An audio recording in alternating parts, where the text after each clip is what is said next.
coming. Our speaker this evening is Jim Facinelli, and he is a lifetime member of the society. And Jim has been doing repair work at our building since we received the building. And the cost of hiring someone to do these repairs would have put a huge strain on our budget. So I'm so glad you're here tonight. I sing your praises almost every month, and I'm glad tonight we can do it in person. I'm going to turn the meeting over to Jim Facinelli. Thank you. Let's try this headset. Okay. Now we have modern technology here.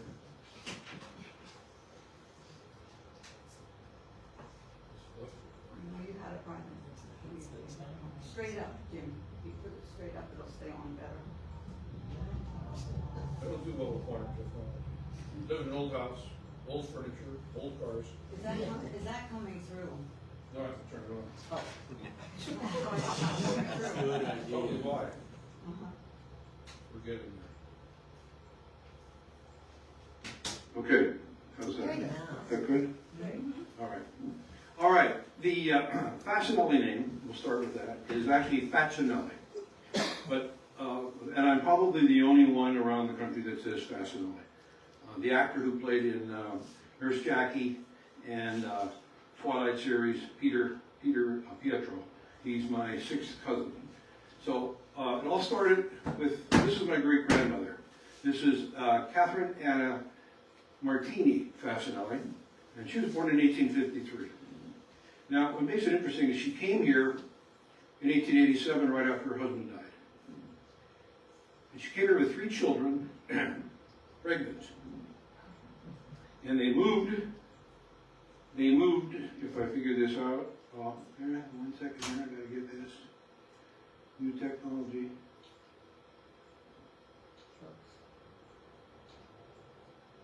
that wrong? Yeah, we're backwards.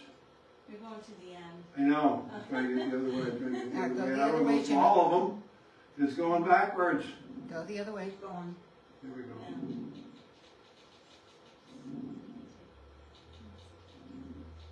Maybe. No, we're in the right file, it just went backwards. My mistake, I started wrong. All right, no, we're good. Doing it again. It's jumping over a file. Practice. We're jumping over a file and I don't know why it worked before. I'm sorry. I love the pictures.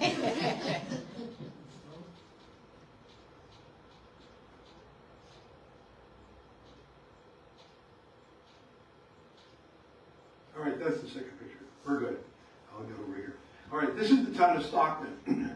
My great-grandmother lived here, and she moved here in 1887. Like I said, she was pregnant, 3 kids, and she lived in these homes right over in here. They're like dormitories. They're like single-family houses. And this area has been mined since the 1840s, and they're still mining that area today. For what? Anthracite coal. So she lives here, and her son was my grandfather. Now, he died when he was 32 years old. His first wife died when she was 23 years old. His second wife died when she was 26 years old. What happened? All some type of cancer, cervical cancer, probably from birth. She was working, cleaning houses. She was walking to work somewhere on this road in 1932. And got hit by a car and died a week later. Nobody was arrested. Nobody went to jail. There were no lawsuits. It was just an article in the paper. Somebody here, she died and life went on. And the same with all the rest. Now, she lived there and raised that entire family from 1887 until she died in 1932 in that one-room house without a regular job and no government support because there wasn't any. See, now that's going that way, and we're going to try this way, and we're going to try Well, this that would be almost impossible. This is jumping on me. Jim, can I? Go ahead. Do you see that thing up there that says slideshow? right here. Yeah. But that'll go too fast. No, maybe it won't. Here, And then- we will get this back. Like I said, I did this before, and the experiment worked fine. Why it's jumping ahead, it's probably me. Because I'm used to doing regular slides. I had to convert all the slides I've had into this display. See it right there?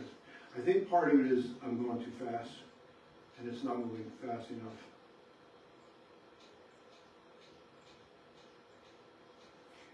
So while I'm doing this, so the Facinelli name, we all come from a little town in northern Italy called Revo.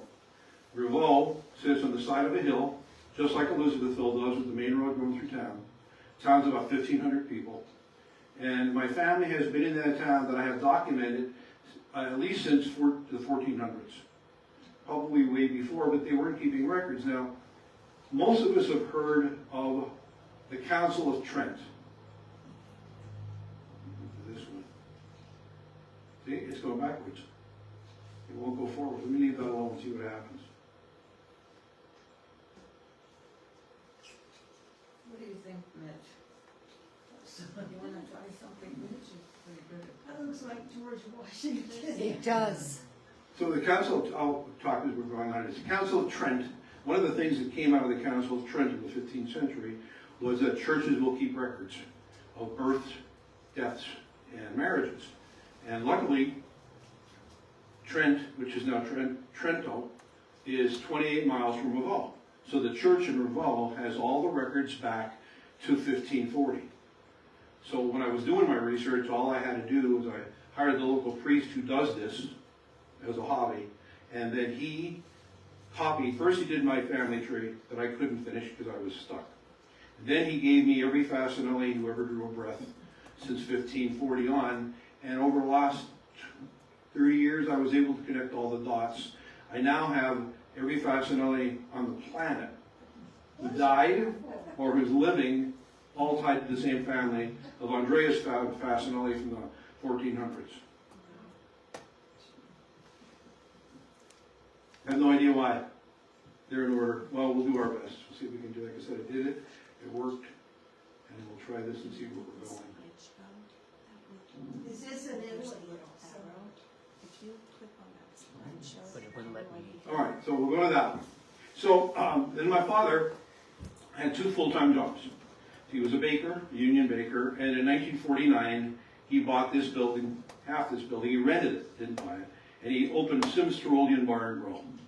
Tiny restaurant, served sandwiches, served all the miners who lived down the street. And I was born there in 1949. Hold the mouse still. Yeah, hold on. I'm fighting your mouse. See the arrow? Yeah, Yeah, we need to pause it though, because this is going to keep shuffling. Oh, there's the arrows now. Yeah, that's good. that's, Is that the way you? Is this in the order you Well, want it? You should go backwards. Yeah, There right you there. go. Oh, we're good. okay. So now I can use the arrow, so it'll be better. Yes. That'll work better. That'll, That'll work better. And we should be, no interruption, I'm sorry.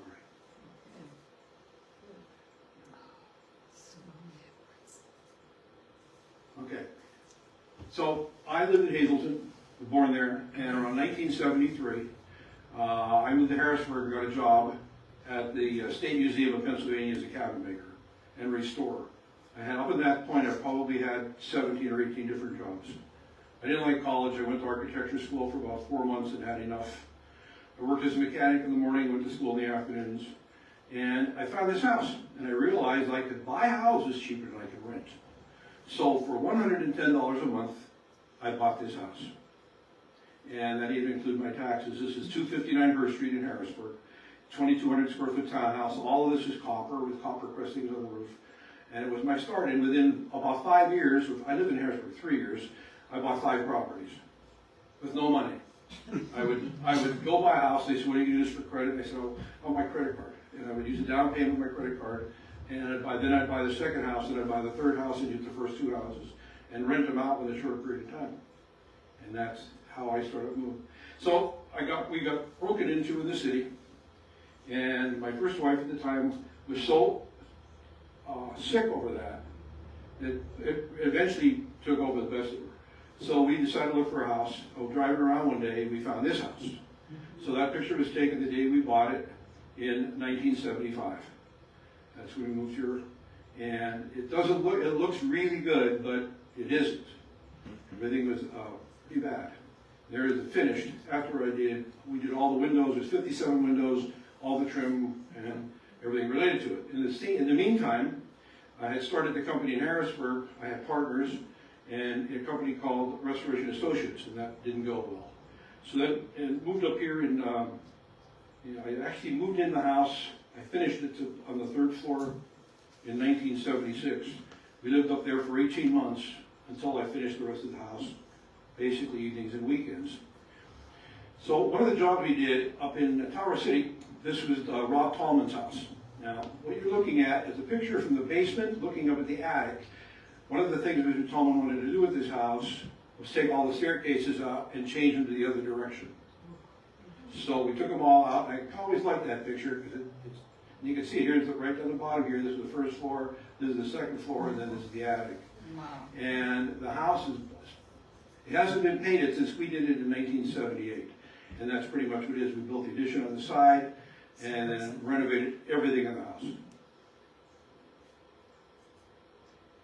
This is Mr. Adams' house. Adams' house is midway up on the car wash on your way to Williamstown on 209. And we tore off everything but one room on the 1st floor and everything but 2 rooms on the 2nd floor. And we did a tremendous amount of work to that house over the years, and it eventually looks like that. Now, he had built this addition himself. He thought when I was going to build this addition for $35,000, it was way too much money, so he was going to do it. And the house had been sold. He had passed away young, and the foundation's cracking and the back walls pushing in, so I'm not sure what they did. What we did was all brick and real stucco. We never did, in all the years of business, we never did any aluminum siding, we never did any vinyl siding. We took all that stuff off. That's basically what we prided ourselves in. And so as the business grew, I moved out of the basement where I did my woodworking, and we needed a bigger building. So we started to build the garage in the backyard.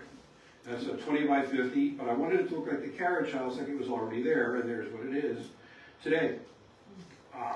These doors came from my first wife's grandfather. He had them sitting in the woods. I brought those home. And the doors and windows came from a project we worked in Millersburg. I could not talk them out of replacing the windows, so when they tore them out, I put them in here. And then I built these doors, and we built all the trim in the house from lumber from Will Our Lumber Company. And this was all redwood. He had pure heart redwood in those days for $1 a board foot. I bought all of it. So everything we did in here that made a redwood, and that was our building for a while. So the business grew, so did the project. So this is the project we did in Maryland, right across the border.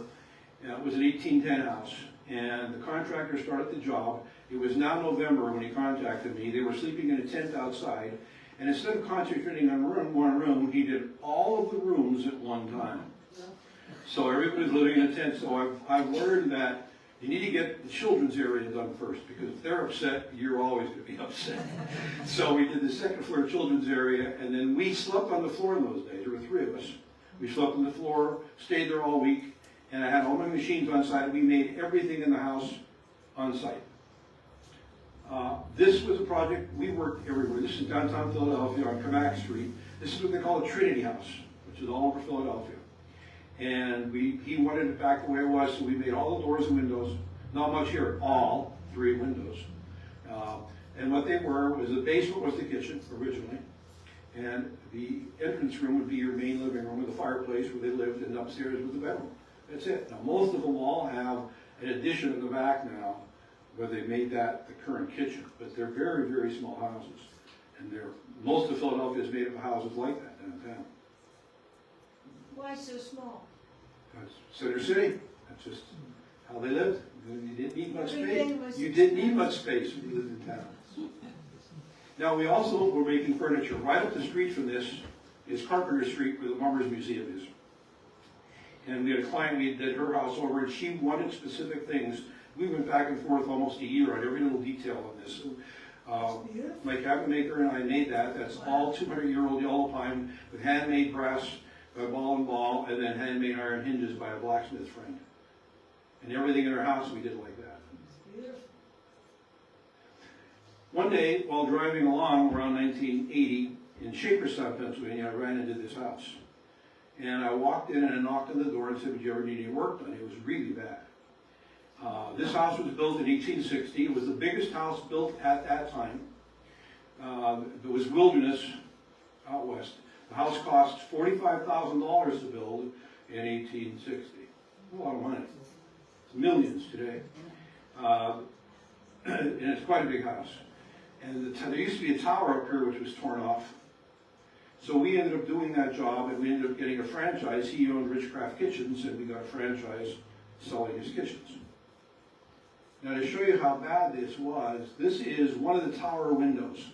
Some of the other tower windows were just covered with sheets of corrugated metal. So when we finished, again, I made everything on site. I had the machine in the basement, and we made everything there. Here's the finished project. Pretty dramatic. Now, that was the last time anything was done to it when we did this. I think we did this job in 1980 or 1982. About 3 years ago, it looked like we started, because he did nothing. His company went under. He had some real big financial problems, and he lived in by himself. So he had it all patched. So everything that we did, he covered up with aluminum and then painted it to look like this. So there's a couple in there now that's going to be restoring it again. How did you learn all your carpentry? Well, when I left high school, it's interesting. I had a carpenter class in 9th grade to make benches. I loved it. The school would never let me have another class. I was good at art. They wouldn't let me have an art class.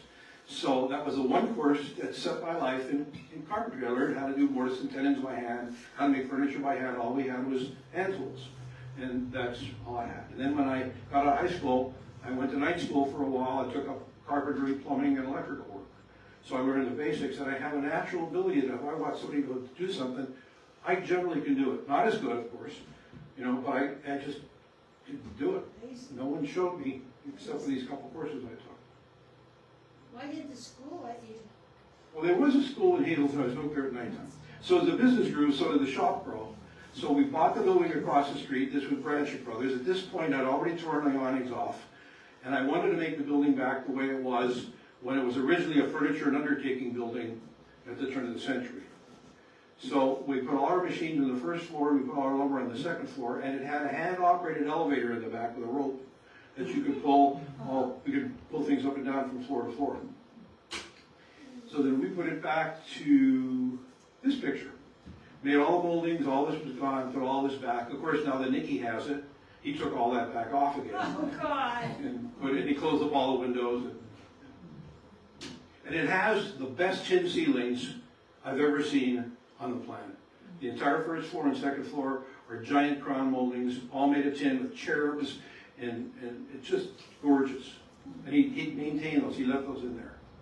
I'm the one who convinced him to live there and live in the house. And what Nicky lives now is he lives upstairs and his ex-wife and children live downstairs. Is that who owns JoJo's? Yeah, he bought that from his uncle. So again, it's a project, as we got bigger, projects got more complex. This is the range house, which is down in Indiantown Gap. Indiantown Gap buildings originally were at Mount Gretna. So after World War I, the training moved from Mount Gretna to Indiantown Gap, and they moved all the buildings there. Now, they were convinced that they moved this building from Mount Gretna to this spot. And they had the original drawings, and I showed them by the lumber and everything else in this building, this was built later. But they still wanted it to look like it originally did. So we had Wolf Brothers move the building on the other side of Indiantown Gap, of course, where there's a museum already for military. That's unbelievable. So then we did this. Here's the finished picture, if I get it right. Maybe it doesn't move on me. There it is. Oh, that's So what they would do is they would have the commanders would sit up here on this porch, and they had big brass telescopes, and they would look at the shooting down range so they could comment on the men shooting, because that was the shooting house.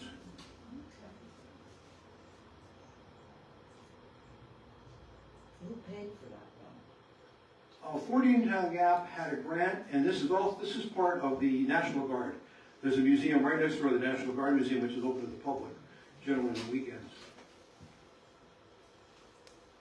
I'm having a difficult time making that move.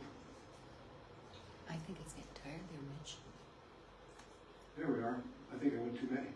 It's going many. Try this again. Okay, you got it. Well, I don't know if there was one in between. I think there was another one in there. Did you live there, that house? No. Nothing between. Why is it, oh, you got it? There's nothing between it. There's nothing Oh, between. thank you. All right, so, as the business grew, we then bought this. So we bought this building. This was the old mill, Yeah, Walker Mill. right. And then North Penn Height had it. Then we converted the building here, the main building, we converted this to our offices. Half of this building, the front half of this building is log. So I exposed all the logs in the building where we were in our offices. And this is where we had the design people here. We had designers on the second floor, and on the first floor, my estimators. So then we built this building on this side. This was 30 by 80. Then we built this building up here, which is by 50 by 60. And we kept all our lumber up here. We kept our vehicles out here. At this point, we probably had 20 guys, 14 trucks on the road.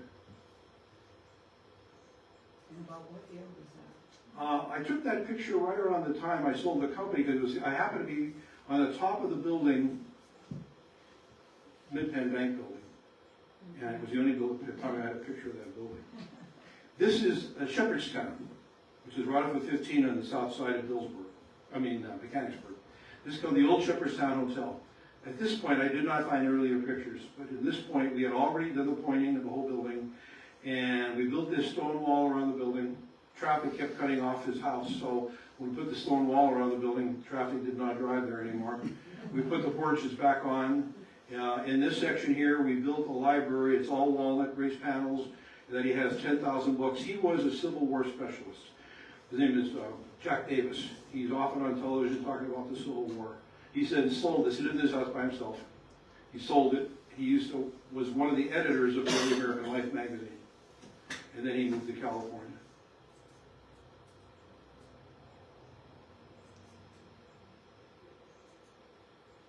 I don't want to blink ahead. There it is. Right, this is the local house. This is Dwight Hoffman from Hoffman Supply in Fisherville. His wife was, I'm having a moment. Thank you. His wife was in Tobias. And they bought this house together, and they wanted to do something different with it. So I only have a couple pictures here. So a lot of the things we did within the house, he liked walnut. So there it is. So we built the walnut. That was the fireplace with Delft tiles. Around the entire house, we made all the walnut wainscoting. And I don't have a picture. It's all raised panels up the staircase of walnut. We built the entire staircase out of walnut. Big dual posts and treads. And then when we were all done, we put another addition on the house. There it is. There's the house finished. So the main house we started with is right here in the middle. And that's all wood. And he said, no one's ever going to buy this. I have too much money in this house. And along comes a farmer from down south, near Allentown, who sold his farm for $17 million. Oh, So he came up here and he bought this farm and 300 acres for almost $2 million. wow. Where is that house? Down here to Fight Road. Oh, okay. The Beagle Club to the left, Fight Road to the right, and then as you meander down in the hollow, down along the creek, come up the top, and it looks like you're going to drive right into it.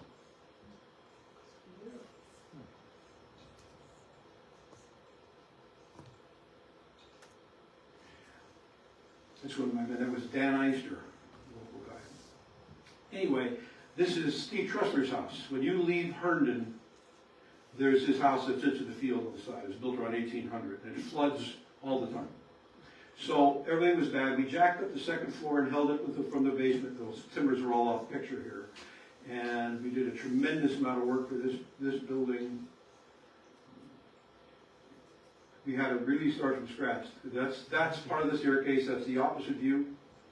And again, everything you see, we made. By anything. And made out of old lumber, too. In a lot of cases, where it was developed. And there's the view where Dan would be standing right about here. That's the view when it was finished. And the only input, it was amazing. The only input he gave me the entire project, I said, what do you want? He says, well, what do you want to do? I said, it's your house. He said, well, just do something. All right. He wanted the landing, and he wanted 2 newel posts here. I don't know why. That's the only thing he wanted. And we did not build the kitchen. I'm sorry, I don't have a picture of it. The man who built the kitchen was up in Herndon, and the kitchen cabinets are built like Montago furniture. I'm not sure if you've ever seen Montago furniture. There's a book on it. There's only 20 known pieces, and he made the cabinets hand-painted in the red color with all the hand-painted angels and things on them, like the furniture was made. He was on the bank board with him, so I got the whole house, I didn't care. Anyway, this house originally had a pent roof that went all the way around. You can see the holes up here where the rafters used to stick out. He did not want to put that back. He just kind of said, I'm done. So we were done, project was done, and he moved in there, and he's been there. We did that project, we won an award for that project, I think in 1989, I think it was. Okay, you come out of Herndon. Yep. And As soon as you cross the you're creek. going north, and it's like a beautiful farm. Yep. Yeah. There were horses in the back. Yeah, Yes. yeah, we go past that all the time. Yeah, that did flood it. Yes, it did flood. It's right by the river. Now, when you go in the other direction, we had done over the mountain, he had done his sister's house too, which is an extraordinary house. It even had hand-painted ceilings that we put back in. I hired an artist at the time, and she did it in her back and painted the ceilings. It was just unbelievable. This is in Lycans. This is across the old cable company. We restored this building, and we turned it into a senior center. I don't know what it is these days. It was originally the firehouse, then the Lycans GAR, and then in the senior center, and I'm not sure if they even use it now at all. Beautiful. The projects got bigger, the company got bigger. This is Pete DeSoto's house. Oh my goodness. You can't even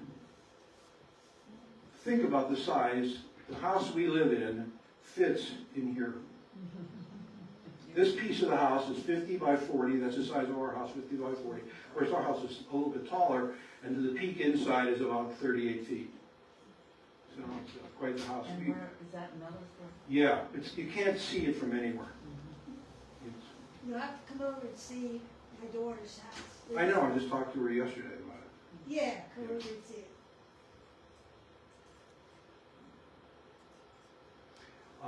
400 was always missing the steeples in the barn for about the last 100 years. You don't realize how big they are. The center was 27 feet high. So from that dimension, I measured it from the ground.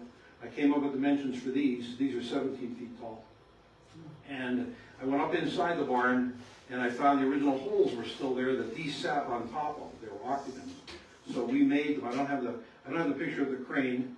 We renovated almost everything in 400 we have done. We did all the buildings there, and again, it was all on bid. I didn't do it for the goodness of their heart. We bid the job, we got them. So this is right before the crane came. We put some timbers in here, and the crane picked it up and set it right up on top here. And I had one of my men, Greg Folkrode, he was inside here, and once it was down, sitting on here, he just pinned it in place. Oh, for goodness sakes. The wind do that. No, they took them off. They would get rotten, and the farmers don't want to. It's a lot of money to get there and do any work. I mean, just the roof is unbelievable. Now- Excuse me, is that on the Chippendale roof? No, it's in Paris. Which one? The 400. barn. That's 400. 400, okay, I'm sorry. Sorry, I thought I said And that. it's similar to that Yeah, you one. did say that. Okay. Anyway, this is 400. They needed to move the church. And they asked me if I would do that, so I hired Wolf Brothers, who I worked with before. And they are that efficient that they had this up on, I went there on a Monday morning. I said, well, they're just going to get here this morning. I'll go down around 10 o'clock. And they started at 6. By 10 o'clock in the morning, they had this up at cribbing.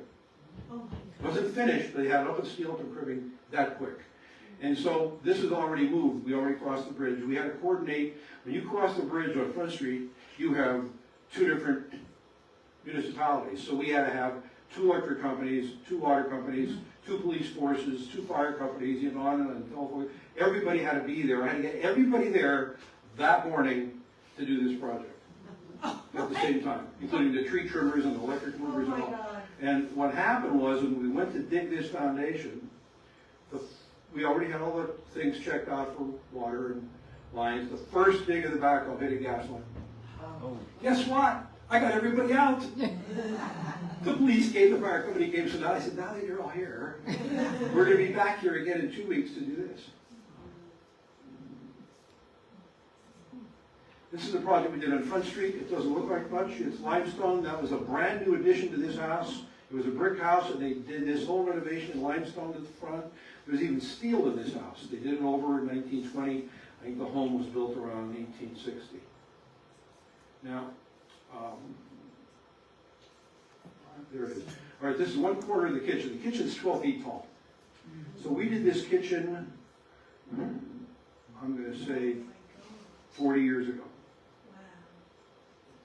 And that kitchen 40 years ago would have been $80,000 then, which would be $250,000 today. Oh my. Now, the reason I even mention that is the fact that the man who we did this for sold the house. We're trying to get this to move ahead. It's not moving. There it is. There's the other part. You can't see it all because it's very difficult because the kitchen's massive.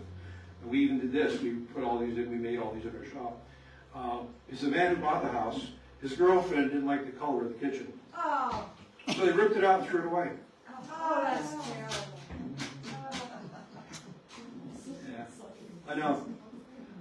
Where the Greystone Restaurant is in Harrisburg, we did that building over for the previous owner.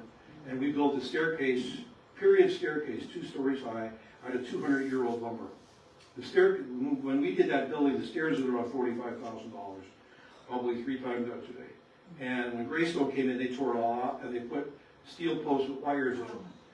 I always thought the stuff we would build would be here for generations. Yeah. And I'm amazed how often all this very expensive, high-end, handmade stuff is just trashed.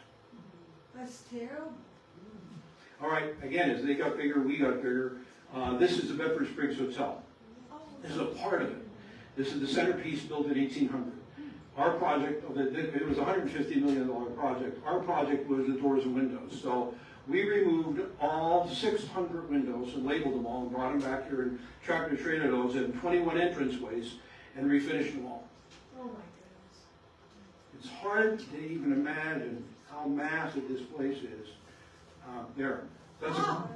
It's a quarter mile long from here to the other end. This was the wing they had just built for the renovation. This is the new spa. It's the second oldest golf course in the country and the second oldest indoor swimming pool in the country. It's an amazing place. And you said it's, you sleep there. No, it's an omni. Yeah, right after he did this, we had a financial crisis, and he had to get an investor. So he did it for tax purposes, and so Omni bought 49%. So it's got to be about 20 years since we did that project. Well, anyway, around that time, I had a heart attack. Working 80 hours a week, 90 hours a week from the stress, and I came with about a minute of dying, and I thought I got to do something with my life. So I liquidated the company, and the first thing I did was I bought Schwab's building right there. They didn't want this building. It's been falling apart. This originally was the Schwab Wagon Company blacksmith shop. And these were operating windows up here that would lean out, and there were chimneys through here for all the hearts that they had. And it was pretty bad. But years ago, when they tore a building down, I saved all the windows thinking, you know, one day, if I ever get that building, maybe I could use the windows. So there we did. I had all the windows, and I restored them myself when I retired. And I put all the old glass in them. I made doors here to look like they belong. Once upon a time, they had a ramp that went from here to the building that's gone. There was a lumber company. We have a picture of here. They had a millwork company here that made all the wagons. And then they had a covered ramp to bring the wagons from here to the second floor, and another ramp to go to this building on the second floor. So they didn't never have to be in the weather. The building over here, they did the canvas in this building, canvas tops and hand painting. Here the blacksmiths got them, and they went from the lumber down to the blacksmith shop, and they moved them around from building Why to did they building. have a blacksmith shop? Because they were everything made in iron. They were wagons, all the wagons, Horses? all the, no, yeah, this is the horse-drawn swans. I didn't know that existed. And then a friend of mine, Gene, who lives right outside of town here, is a commercial plasterer. So Gene and I, we did a real stucco. We did this is a real 3-coat stucco I put on here. I wanted to tie the whole building back together again. And one of the last jobs I did by myself, because I'm thick, I didn't have to do things by myself. I built this 5-foot overhang, and that would be probably the last time I ever attempt something that stupid again.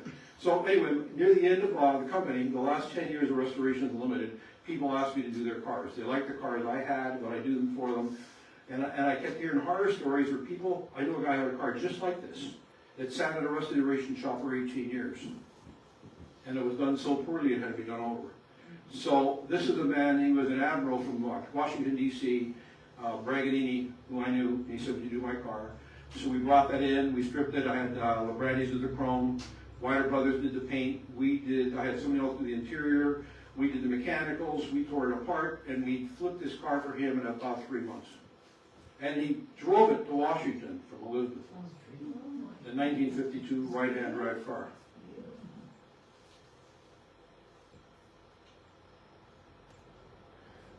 This is a 76 Silver Shadow Rolls Royce. It was the first one I bought. I ended up restoring the whole car. Painted it. We had that car about 25 years. And I don't like to have things very long like that. I sold that car after a while. And it's changed hands probably 4 or 5 times. That's a 1959 Rolls Royce Silver Cloud. That was the day I sold it, just getting loaded up and being shipped to Texas. I did a full restoration on that, except for the paint. Then I decided I'm going to try to do a whole car. That's a 1965 Buick Riviera Grand Sport. So that I did almost all the work on except the paint and restored that. As soon as I finished it, I thought to myself, well, from tomorrow on it becomes an older restoration. I sold that to a guy in Northern California who never drove the car. He called me up 5 years later and said, I lost the title.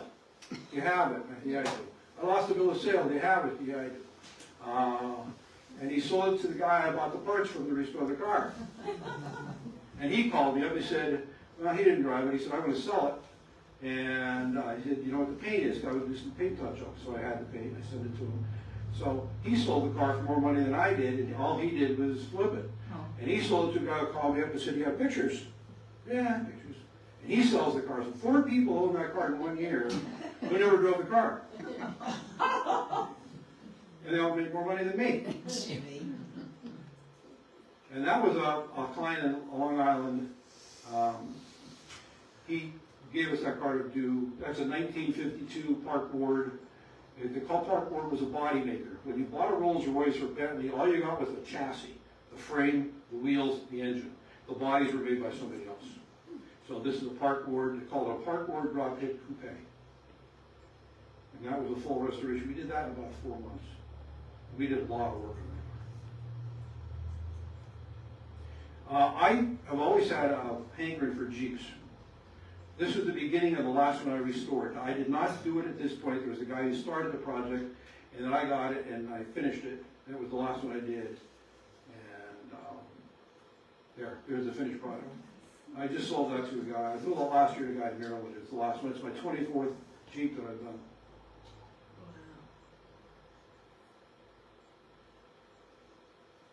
This should go faster if I get them to click for me.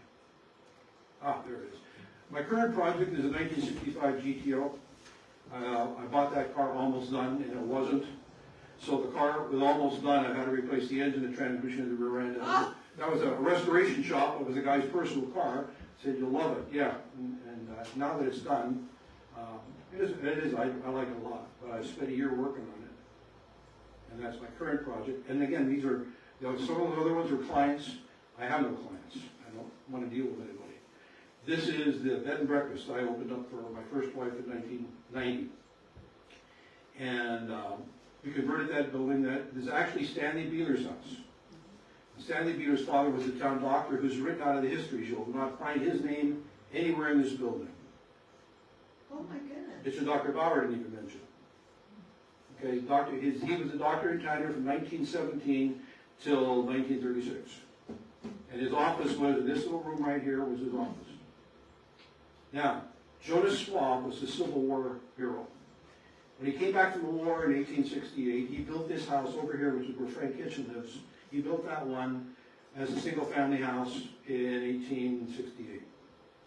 Then he moved over here. He built this house in 1887. And he gave this house to his daughter, Tony's great-grandmother.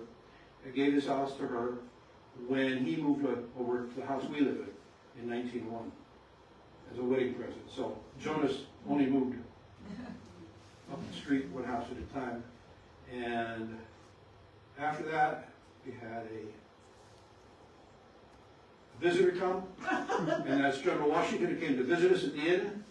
And with General Washington saying adieu, adieu. Thank you.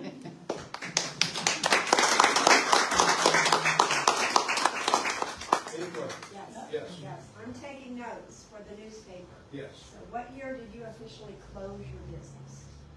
I disposed of it And Restorations Unlimited? 2010. 2010, okay. You said something about California. They said twice on the TV that there'll be no more building permits given out, to anybody in California. Now, is that any? It's hard. Look at your daughter. It's hard to get anything built today. She went to the house. You're looking at a minimum of 2 years the day you want to build something. And a commercial for 3 years. Anybody else? Yeah, why is that doctor's name not mentioned in the history book? That's a good question. There was a man who did most of the history of town here. His name escapes me. Miller, who ran. Miller was on the board of the insurance company. And he did not get along with Stanley's father. And he wrote most of the histories and all the books and all the things you read. He was involved in all of that. And he wrote his name. Never wrote it down. He never. The window, the two windows he restored somewhere, I think it was in Philly, the curves at the top. Yeah. Are those a regular double pane glass and all that, or are they just single pane? You mean the big job we did? Yeah. No, that was all, those windows that we did, they had to be done by each section. So the 1801 section, that had to have glass from 1801, 1800. So I ran out of old glass. I had hundreds and hundreds of windows in storage. I had a building 100 feet long, packed full of windows. We went through 10,000 panes of glass. Oh, my God. And it wasn't enough. So I was ordering glass by the case from Czechoslovakia. You can get different types of hand blown. You can get hand blown that looks like it's one big bubble. And there were 4 different grades of it. So in the one section, we put a medium grade with some bubbling in it.